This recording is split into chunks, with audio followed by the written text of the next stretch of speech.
trust me, because I'm an expert. Been getting good market advice lately? Bear Stearns is fine. Help with those nagging symptoms? The one way to cure eczema, gout, arthritis. And consultants at work. Not losing faith in the professional experts, are we? Take heart.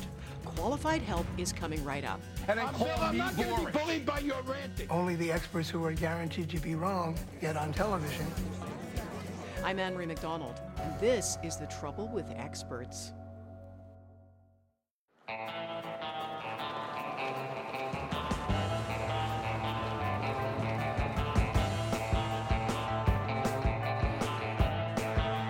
Well, Mark, it depends who those people are. Obviously, I represent Experts.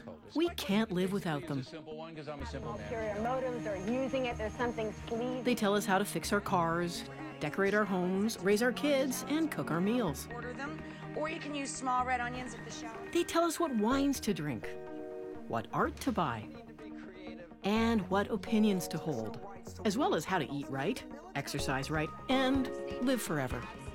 If you want to go on a diet, there's someone who's going to tell you exactly how you should diet, and if you want to clip your toenails, there's someone who's going to be an expert in that.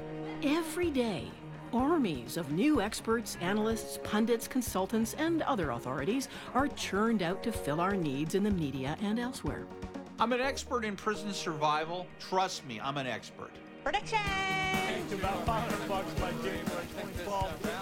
Thumbs down to the stock, Amanda. It's going to go to zero. And we often cede our own opinions to them because, well, they're experts, so they know better, don't they? In the 2008 stock meltdown, we discovered that our most important experts, our financial gurus, didn't know much at all. And no expert predicted the recent Middle East revolution, though everyone had plenty to say afterwards. They realize Mubarak is fine. We're going to have an evil empire. So what about all the other experts out there? Should we listen to them? Does having expertise mean you make better decisions and better predictions than regular people? Or are they just part of a new cult, an ever-growing expert industry that's become our new religion? The average expert is about as accurate as a chimpanzee throwing a dart. It's like a sort of vast army of fools, and they're afforded absolute authority in mainstream media. A huge percentage of experts are absolutely full of nothing but BS. And that's your soundbite for the day.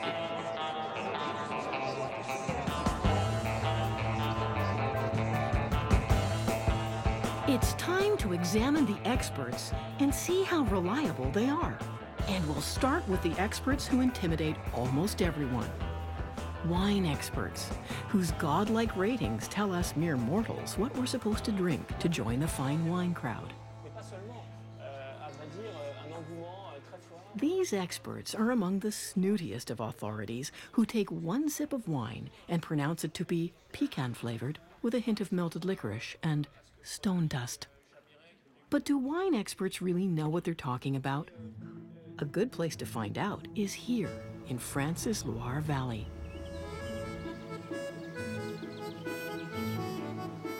Frédéric Brochet started tasting wine on his father's vineyard when he was just 11. Today, he produces 1 million bottles a year of Château Domaine en Pélidé. But Brochet is also a professor of oenology, the science of wine, at Bordeaux University. He says most wine experts can't tell a great wine from an ordinary one, and he's proved it in many experiments. In one study, Brochet asked a group of wine experts to taste 2 bottles of Bordeaux, one labeled as a fancy Grand Cru, the other as ordinary table wine. In fact, the same wine was in both bottles, but 54 of the 56 experts preferred the wine in the better bottle, fooled by what they expected to taste. Lorsque les experts attendent un vin de qualité, alors ils recherchent les qualités. Dans le cas où les sujets attendent un vin de mauvaise qualité, alors ils recherchent les défauts. In his spare time, Brochet is also an expert who consults for Fauchon, Paris's most prestigious wine store. He holds informal blind tastings here too, for passing shoppers and some professionals. And he's been known to switch a bottle or two. Brochet is swapping this $30 Chateau Chamiret for this $500 Nuit Saint-Georges, and vice versa. Will anyone know the difference? Unlike his real experiments, people here can discuss the wines and help each other in their detective work. But even so, most are fooled. This wine consultant rated the $30 wine higher than the $500 one. Personnellement, moi, je préfère le Château Chamiret. This non-expert chooses the better wine in the cheaper bottle. But the store's young wine consultant corrects her, only he's been fooled. Est-ce que c'est le meilleur vin pour moi? Ah non. Le Nuit Saint-Georges est un vin un peu plus complexe qui va être apprécié par des professionnels, voire des amateurs avertis. In one famous study, Brochet found that experts can't even tell white wine from red wine. He served 54 other wine experts a red and white wine to compare. In fact, they were both secretly the same wine. Only one was dyed red with a drop of food coloring. Not a single expert spotted the trick. Brochet says it's all about grape expectations. Les seules fois où les sujets perçoivent que c'est le même vin, ils sont complètement naïfs. Parce que justement, s'ils sont naïfs, ils ont moins d'attente des odeurs du vin rouge. C'est des gens qui n'ont jamais bu de vin, en fait. Brochet says no wine costs more than $20 a bottle to produce. And the price of very great wine is largely driven by mythology and marketing. Ce sont les dégustateurs qui, eux-mêmes, créent les différences entre les vins. Donc, nous devons faire confiance à nous-mêmes, c'est-à-dire à notre langue. But wine tasters aren't the only ones dictating our tastes. And in some fields, the stakes are breathtaking. In the multi-million-dollar world of art, it's hard to know which paintings have great value and are worth buying, and which are just imitations. But a good art expert can help you decide, or so you'd think. Only here, too, top experts can be fooled by what they expect to see. This exhibit at London's National Gallery is embarrassing. So disgraceful, these paintings are usually hidden away in the basement. But now they're out for all to see. It's a collection of fakes and forgeries that fooled the museum's experts and curators for decades. The museum is bravely displaying its mistakes for all to see. But it's just a small part of the picture when it comes to art experts being fooled by forgers all over the world. How does it happen? Meet British artist John Myatt, who forged more than 200 works by the great masters, from Monet to Matisse, then passed them off as originals with the help of a con-man partner. Nicholas de Stael, if anybody's heard of him. For almost a decade, Myatt fooled England's top art critics, galleries, museums, and auction houses in what Scotland Yard called the biggest art fraud of the 20th century. Myatt started forging in the late 1980s by visiting museums to study the style of well-known British painter Ben Nicholson. And I looked at the painting, stood there for about an hour or so until I sort of more or less knew it backwards, went home and painted something along the same lines, and it seemed to work quite nicely. Myatt says his paintings were amateurish at first, yet he and his partner, John Drew, took two fake paintings by well-known French artist Roger Bissière to the world-famous Tate Gallery. They pretended to be art historians and fooled the museum's experts into thinking the paintings were genuine. And then two people in white coats bring the paintings up. So we're all looking down the table, looking at the paintings, and they're saying, oh, they're just so lovely. Oh, you know, and they were painted in just ordinary house paint on modern canvases. Their expert looked at it and he said, yeah, looks good to me. I thought it was unbelievable. I just thought it was just too stupid to be true.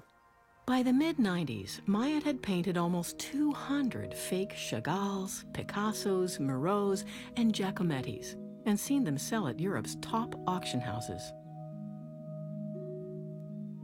Gradually, his forgeries got better, but he still can't believe that so many experts were fooled. They've been told what they're going to see, and so when they see it, they see it. I feel very sorry for experts, frankly. Even the very best expert is fallible. They will make mistakes. The best fakers have never been caught. The very best fakes are the ones that you think are genuine right now in the art galleries through the world. So you don't know whether they're fakes or not. Over at the National Gallery, curator Marjorie Wieseman says even top experts make mistakes because, like wine tasters, part of them wants and expects to believe they've found something special. All art historians, all curators are looking for the next great discovery, so that they want to find an important lost masterpiece. And sometimes they lose sight of doing the right homework.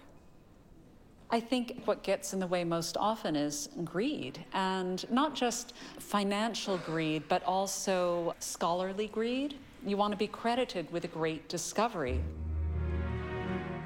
In 2009, a major Hamburg museum opened an exhibition of Chinese terracotta warriors, only to have them exposed as worthless fakes.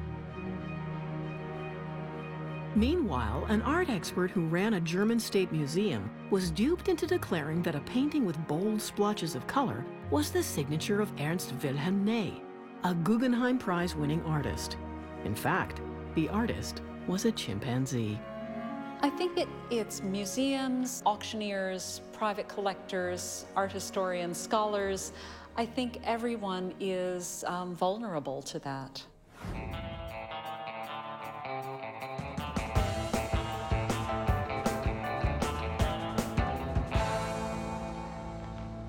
Art and wine may be elusive qualities to judge, but business is made up of cold, hard facts. That's why there are countless business coaches and management consultants whose advice fills bookstores. But what exactly makes them such experts? When former management consultant Matthew Stewart started out, he didn't have a shred of knowledge about business, just a philosophy degree. But his employer gave him a 3-week management course that turned him into an overnight expert. I was an accidental consultant. I pretty much fell backward into consulting. The first surprise for me was that my absolute lack of training didn't matter. I didn't know how the stock market worked. Stewart soon became a jet-set consulting star, traveling all over the world, advising businesses and governments. He explains how anyone can do it if they look the part, in his book, The Management Myth, Why the Experts Keep Getting It Wrong. So, there are a number of simple tips if you want to be an expert. First thing is it's important to be tall. That's always a good way to establish authority. Second thing is to wear bling bling, shiny things. Wear things that show that you have wealth on your person. Drive the right cars, stay in the right hotels. Well, nothing sells like success. That's very important to establish your expertise. You demonstrate your knowledge and your expertise with the result. The fact that you've turned these forces in your favor. Maximize. Minimize. To pass as a successful expert, says Stewart, you have to sound like one too. You do need to master a certain amount of jargon, which meant I dropped a lot of bottom lines and I tried maximizing things instead of making them better. You don't want to say our strategy is based on doing what we do well. You say it's based on our core competences. So that's how you become an expert. In Paris, historian Etienne Auger believes experts are our new priests, and jargon is their secret language. So jargon is going to be the magical terms, like in most religions. Latin, for instance, for the Catholic Church can be like jargon in the sense of you don't understand it, but the priest does. It means that he's closer to certain powers that you don't deserve to be close to. Matthew Stewart feels that management gurus are an illusion. that the whole field is a dressed-up facade that pretends business is a science run on formulas.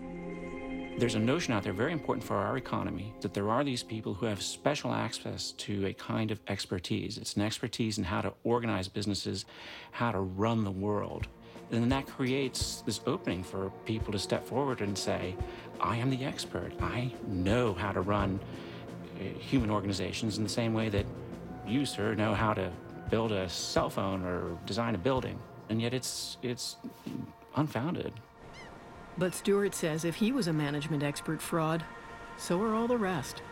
You're in a field where the truth is, there are no genuine experts. The field is cracked. The basic idea that there is a kind of science, a technology that you can apply in this field, that's just false.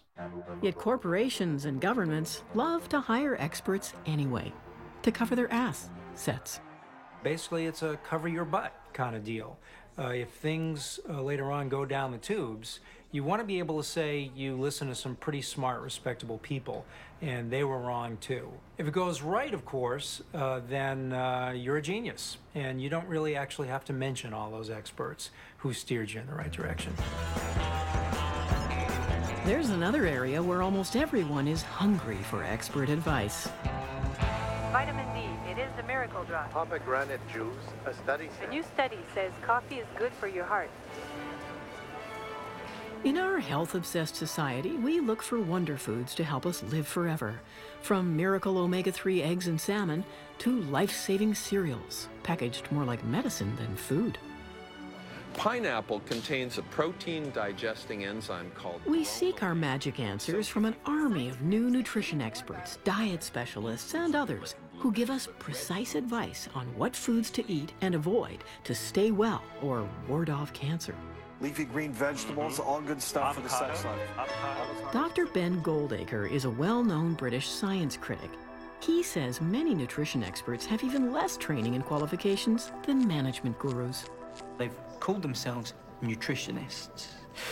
What's interesting is there's this group of academics who work on researching the relationship between food and health, who also used to call themselves nutritionists, who are now starting to realize they're going to have to change the name for what they do because it's been so devalued and caricatured by the arrival of this new, bizarre profession.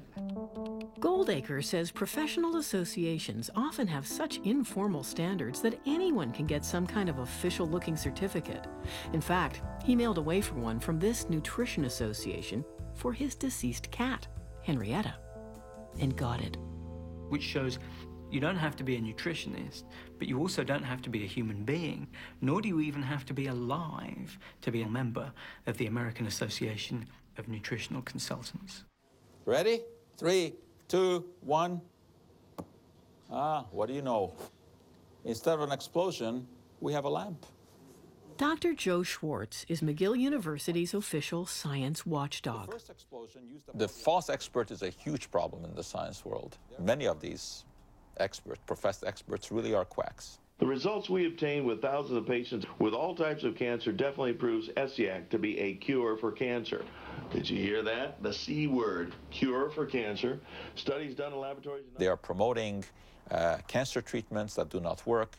They're promoting dietary supplements that do not work. This food-grade hydrogen peroxide is the one way to cure cancer, to eczema, to gout, to arthritis. And of course, all you have to do is follow the money to see why they are doing this. Schwartz says another problem is that even respectable experts get hired to do studies with industries that may compromise their research. Once you're getting paid, it's very hard to be totally objective. There's always an angle. You know that the people who are paying you want played up, even though it's never really stated. So any time that there's money involved, I think the expertise becomes somewhat questionable. Ben Goldacre says that endless experts promising easy magic bullets in the media and on the internet just distract us from the long-term behavior we need to stay healthy. I could write, Dr. Goldacre's healthy lifestyle book, like a day-by-day advice diary, and it would say exactly the same thing on all of the 365 pages. You should eat more fresh fruit and veg every day for 70 years. And I'm really sorry about that. You know, I'm really sorry it's 70 years. I'm really sorry that your 5-day detox diet won't work, but that's the reality. And I think if you tell people that their 5-day detox diet will work, they think, well, I can have some chips and sit around watching telly all evening instead of going to the gym. Coming up, yes, there are even experts on experts.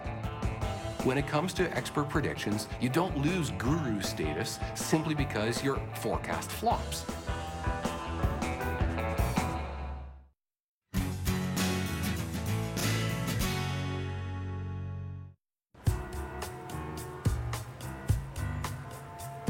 Just how widespread is expert mis-expertise? Christopher Cerf is a founder of the National Lampoon. Victor Navasky is former editor of The Nation. All right, so where are we going to... The two men direct the Institute of Expertology, a wandering academy that goes wherever experts on experts are needed.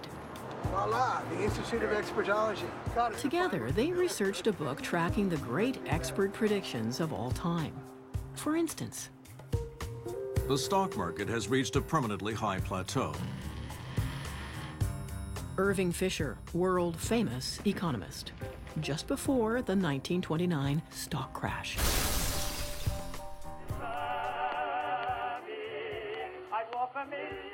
Who the hell wants to hear actors talk? Warner Brothers, 1927. In 1962, a Decca recording executive turned down a music group and said, "We don't like their sound. Groups with guitars are on their way out." After looking at the Beatles, Well, you would think by pure chance that the experts, even if they had no expertise, would be right at least 50% of the time. But we have not found a single expert who was right about anything. okay, maybe he's exaggerating slightly. But in their book of predictions, they show military mavens are no better than other experts. Wellington is a bad general. We will settle this by lunch. Napoleon, before losing at Waterloo. They couldn't hit an elephant at this distance. Last words, General John Sedgwick, U.S. Civil War. Christopher Cerf says that media experts, often known as pundits, have been mushrooming largely because the media needs them for endless 24/7 cable channels. More and more they use the format of having an expert who is on one side and one who's presumed to be on the other, who will have a violent argument right on screen about something. Yes. Oh, yes. Oh, I said it wasn't a good investment. Are there more than two sides to every issue? Suppose one person says 2 + 2 is 7, and the other person says 2 + 2 is 5. Is the truth someplace in between? Is it 6? Science writer David Friedman spent 2 years writing a book about expert predictions and their accuracy in many fields. His conclusion? They're wrong an astonishing amount of the time.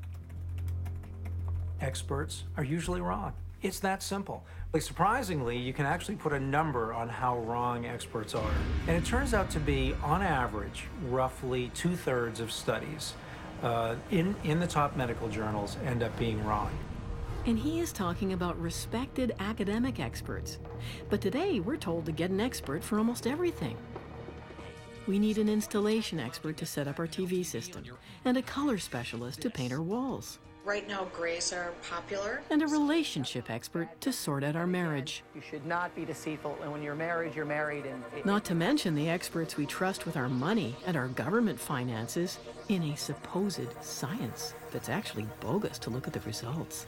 Economists have studied the wrongness rate in economics journals and have concluded it's very close to 100%. Virtually all of the studies published in economics journals are wrong. When the economic bubble burst in 2008, Canadian William White was the chief economist for BIS, the central bank for government banks everywhere. Now in Paris, White says even the world's top financial experts couldn't see past their own pet theories. I think the experts over the course of the last few years have done a terrible job. They thought economics was a science. The fact of the matter is that economics is not a science. Economics is highly dependent upon human behavior. It would be a lot better if experts were to start off by recognizing how little we know about the functioning of the economy. But being wrong doesn't affect your expert status, says this author. When it comes to expert predictions, the rule is heads, I win, tails, you forget we had a bet. You don't lose guru status simply because your forecast flops. Gardner points out The Economist magazine once ran an experiment comparing 10-year forecasts about the economy and inflation predicted by a varied group of experts. And among these individuals were corporate CEOs, economists, some very esteemed people, and also some London garbage men. And 10 years passed, and at the top of the table were the London garbage men. Meanwhile, the reign of error continues, from trivial decisions to the biggest purchase of our lives. Nice. Awesome. Give me a top, so I've got... Meet Mike Holmes, the Canadian TV star who's on a global crusade to expose experts who do shoddy work in home renovation. His latest TV series has a new target, home inspectors. And then there's a homes inspection. Yep, they make lots of mistakes too. Really expensive ones. Line here, done. Today, Holmes' crew is filming this Toronto house. It was purchased for $280,000 after a home inspector expert gave it the A-OK. When problems started, the owner turned to Holmes, who discovered it needed almost $200,000 more in repairs. Holmes has seen lots worse. All the plumbing is done. We're just waiting on the... But he says the real problem is that home inspectors are seen as highly qualified experts, when many have little or no real expertise. To become a home inspector, you can snap your finger. There's a 1-hour course that you can do online. There's a 2-week course. And really, let's think about this. What's their background? Where did they come from? Were they builders? The ones that were builders, I want to see as home inspectors. But if you just worked at McDonald's and you were tired of working at McDonald's and, again, didn't know what to do, and you just did a 2-week course and all of a sudden you're a home inspector, and now you, the homeowner, looks at them as an expert. Despite all the evidence, the expert industry keeps growing, turning out more Insta-experts all the time. Coming up, a visit to expert school. Well, it is a fantasy to be a pundit. It is a fantasy to be a guru. So there are a lot of people trying to get in. I would like to become a well-known expert. I'd like to be on CNN one day.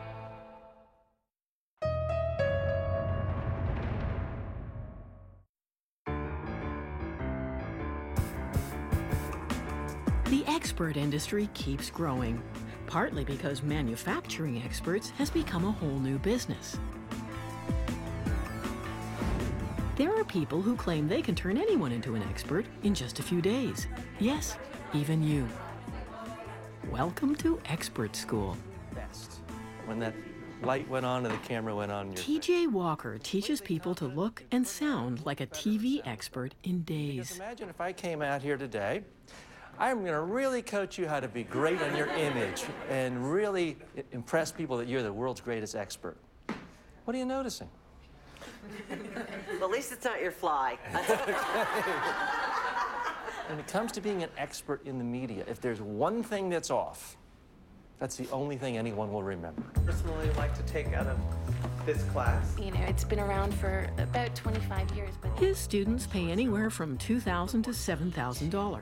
Enjoyed the aroma. They range from successful doctors and business people to PR reps who want to become known in their fields as TV pundits.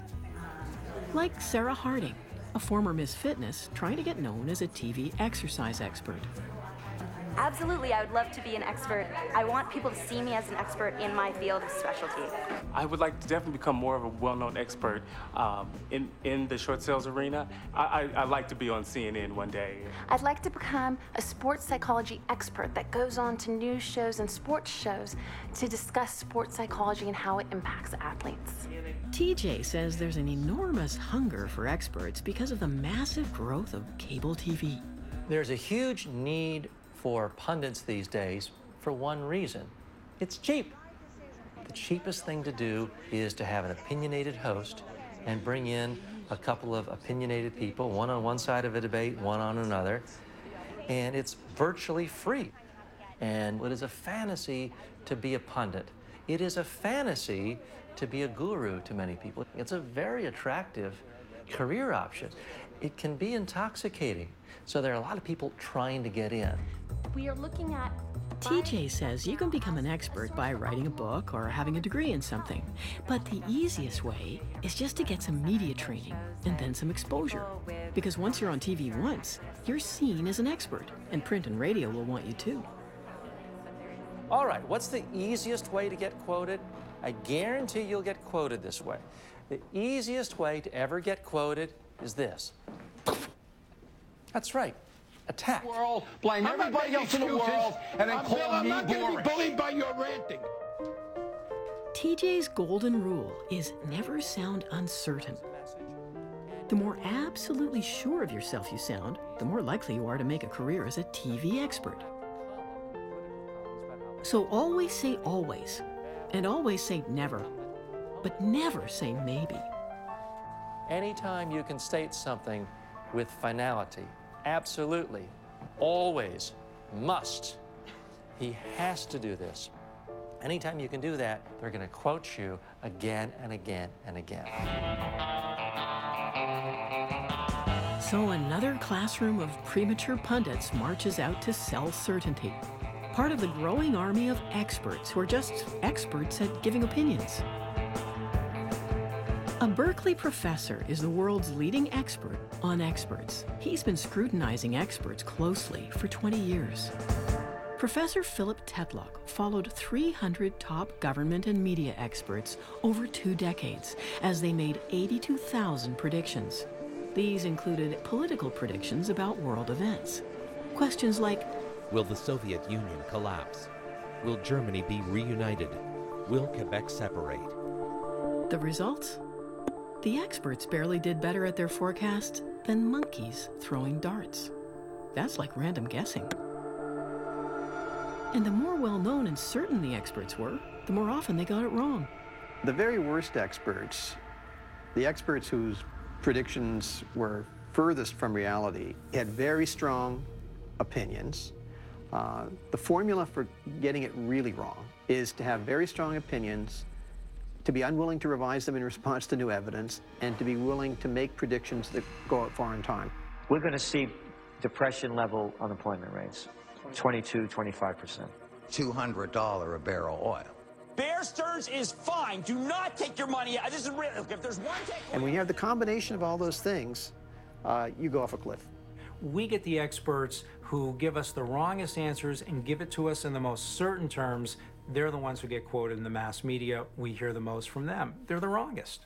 So if you're actually thoughtful and admit that there are many sides to an issue, you don't get hired and you don't get heard, and you're not an expert. So more and more, because of that process over many years, only the experts who are guaranteed to be wrong get on television.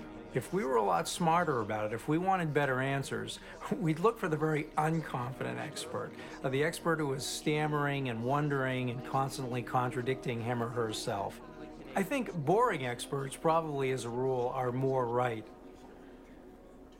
In almost every field we examined, we heard similar praise for the unsung, uncertain expert.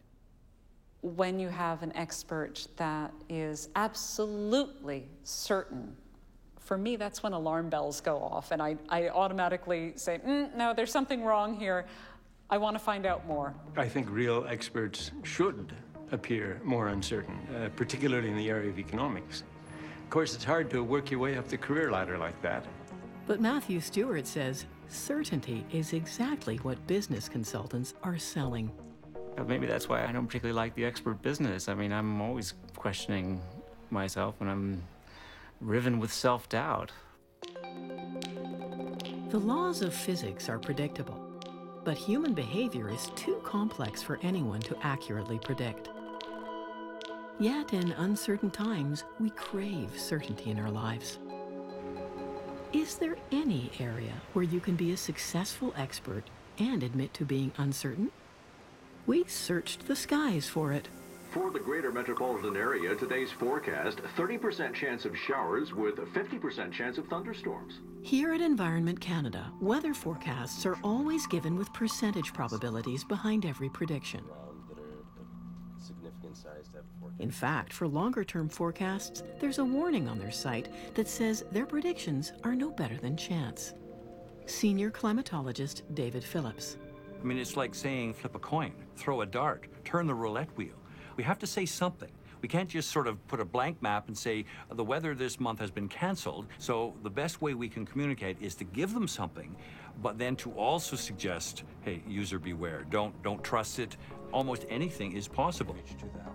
So why don't all our experts give us similar percentages for their predictions? And why do the most confident and cocky experts usually get heard most? When we return, the secret behind the expert industry's success. Be a relationship that doesn't have a divorce in it, and you'll be more happy than what you are right at the present time.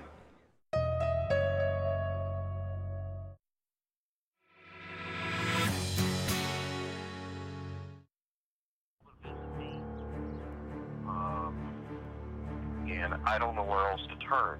I'm in my mid-50s and white, relatively well-to-do. I mean, I don't know who the hell I'm going to get stuck in prison with, you know? I mean, are these people rapists? Are they murderers? The effect on my family has just been horrible. Well, you know what? I'm an expert at this. You've been to my website. You know that I did 10 years. I did all the custody levels. I'm going to be blunt with you, Mark. You're screwed, but we're going to do some damage control. Meet Larry Levine, the latest addition to the expert industry. Larry is an ex-convict, but now he advises terrified white-collar criminals about what to expect in jail. He's a prison expert who gives a crash course called Fed Time 101. Don't go to the showers in the middle of the night, as an example. Don't go places alone. Not necessarily the other inmates you have to worry about. You got to worry about the staff. When I tell you about what's going to happen on the inside of a prison, on the other side of the fence, you need to trust me, because I'm an expert. Who can say whether Larry's assured expertise really works? But many clients are desperate to believe him because they're scared and there's nowhere else to turn. And that may be why we all turn to experts. We live in a hectic world with endless, bewildering choices, and we are too overwhelmed to work things out for ourselves. So we seek advice on how to live our own lives and find it in many new preachers, from personal trainers Cardio workout, the therapy that to sexperts and parenting experts. To go and use the potty, it will just create more anxiety. Remember this all. Our growing dependence on experts just creates more of them. I think we're too easy on ourselves if we caricaturize this process as being about exploiters and victims. I think it's much more interesting than that. I think it's that we want to have these experts, and there are people who want to be experts, and we're all playing this game together. We want someone to come in and say, don't worry anymore, do this, and it will get better. And if somebody's going to say, feel better now, then feeling better now is almost as good as fixing the problem. It's like the little child that always wants to believe that somebody's in charge. And I think one of the most important moments in my life, actually, was when I began my professional career at the Bank of Canada. And what became perfectly clear was that there wasn't actually anybody in charge. I think we all want to believe that somebody knows and somebody really understands, because the alternative to confront all of this, what is essentially chaos, is very difficult for people to live with, I think. We look for certainty, and the experts give us that. They tell us that it's all okay, that someone knows how it all works. They have a lot more in common with witch doctors or shamans than they would like to admit, and that we tend to admit to ourselves. And the relationship will be a relationship that doesn't have a divorce in it. And you'll be more happy than what you are right at the present time. For millennia, we have used clairvoyants, palm readers, and other fortune tellers to guide our actions and tell us what's going to happen in the future. But in today's modern world, we're too sophisticated to believe in fortune tellers, so we look for replacements. It's been said that those who make a living from their crystal ball are condemned to eat shattered glass. But that doesn't seem to be true for those behind the glass of our TVs who continue to talk, because we are desperate for someone to point the way. Any way at all. There's a tribe, when they're out on the hunt, they don't know which way to go. They're shamans. Take out a bone from a carcass, they examine the cracks, they throw it on the ground, and if the cracks point in a certain way, they go off in that direction. Turns out that that is an effective way for them to avoid preconceived notions. If they sit down and discuss where should we go, they tend to go in the same direction all the time. Whereas if they rely on the cracks in the bone, and they imagine that it involves some expertise, that sends them off in directions that they might not have gone, and that ultimately proves more fruitful. In the end, we have to make decisions. We have to do things. So sure, experts, of course, play a role in our society. If nothing else, they sometimes give us the confidence to act. Typically, doing something is better than doing nothing.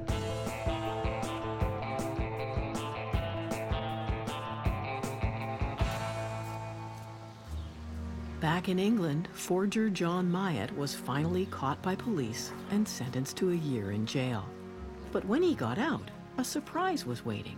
The Scotland Yard police inspector who'd arrested Myatt hired him to do a family portrait. And so did the prosecutor, and some court officials who appreciated his unusual talents. Today, Myatt makes a good living, selling his forgeries honestly for Legitimate Fakes Limited. He's painting this fake Monet for Ronnie Wood of the Rolling Stones, whose face will appear on one of the figures. But Myatt is still fooling the experts.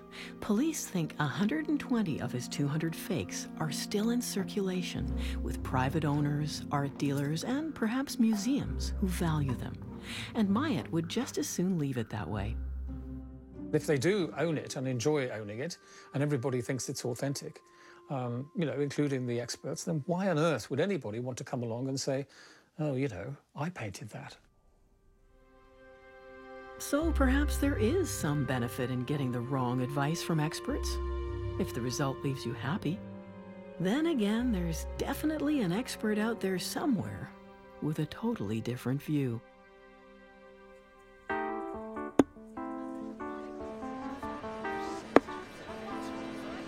As Yogi Berra once said, it's very hard to make predictions, especially about the future. Experts, and the rest of us, can catch up on our entire season at cbc.ca/DocZone. I'm Anne-Marie McDonald. Thanks for watching.